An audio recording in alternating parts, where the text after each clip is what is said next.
नमस्कार, मैं शिवानी रतूड़ी लाइव में आपका स्वागत करती हूँ। वित्त मंत्री निर्मला सीतारमण ने रविवार को संसद में बजट पेश किया। वित्त मंत्री ने इस बजट में कई बड़ी घोषणाएं की, लेकिन आम आदमी के लिए कोई बड़ा ऐलान नहीं हुआ। अब इसे लेकर काफी कयास उठ रहे हैं। अब इसे लेकर जहां सत्ता पक्ष के नेता इस बजट को सही बता रहे हैं, तो वहीं विपक्षी नेता सरकार पर हमलावर है। इस बजट पर सियासत गरमाने लगी है। बिहार के पूर्व मुख्यमंत्री लालू यादव की बेटी रोहिणी आचार्य ने भी सरकार पर निशाना साधा। उन्होंने इस बजट को पुराने सामान को नए डिब्बे में नए लेबल के साथ परोसने जैसा बताया। लालू यादव की बेटी रोहिणी आचार्य ने एक्स पर लिखा, अर्थव्यवस्था को मजबूत करने के लिए प्रति व्यक्ति आय में बढ़ोतरी कैसे होगी।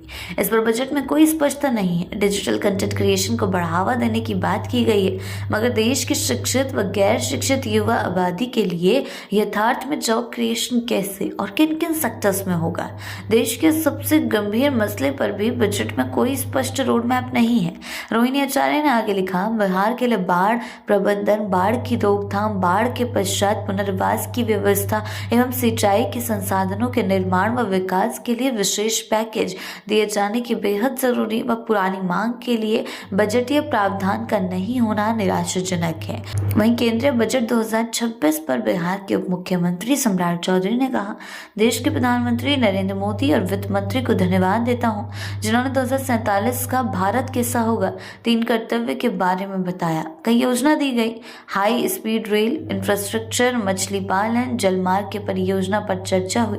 केंद्रीय मंत्री चिराग पासवान ने कहा, आज के बजट में इंफ्रास्ट्रक्चर, ग्रामीण इंफ्रास्ट्रक्चर, शहरीकरण और आत्मनिर्भरता पर रोज जोर दिया गया है। ये एक ऐसा बजट है जो विकसित भारत के लिए एक मजबूत नींव रखता है। यानी कि कुल मिलाकर जहां एक और बजट को लेकर सियासत शुरू हो गई है, एक तरफ सरकार इस बजट को सही ठहरा रही है, वहीं दूसरी ओर विपक्ष जो हमेशा ही हर काम में सवाल उठाता है। हालांकि विपक्ष का काम ही सरकार के कामों पर सवाल उठाना है, लेकिन देश से जुड़े मुद्दों पर कभी कभी गंभीरता से भी काम लेना चाहिए।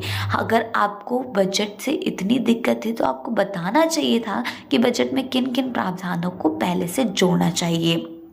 आपको पहले आवाज उठानी चाहिए थी कि देश के बजट में क्या कुछ नया ऐड कर सकते हैं, क्या कुछ जोड़ सकते हैं, लेकिन नहीं। आपने बजट पेश होने के बाद अब उंगलियां उठाना शुरू कर दिया है, जो कि काफ़ी गैर जिम्मेदाराना है, क्योंकि इस तरह की भाषा का, इस तरह की बातों का अब कोई असर नहीं होने वाला। ऐसे ही अपडेट्स के लिए जुड़े रहे हैं लाइव के साथ ही चैनल को सब्सक्राइब करना ना भूलें और हमारी फेसबुक और वेबसाइट के साथ भी जरूर जुड़ें।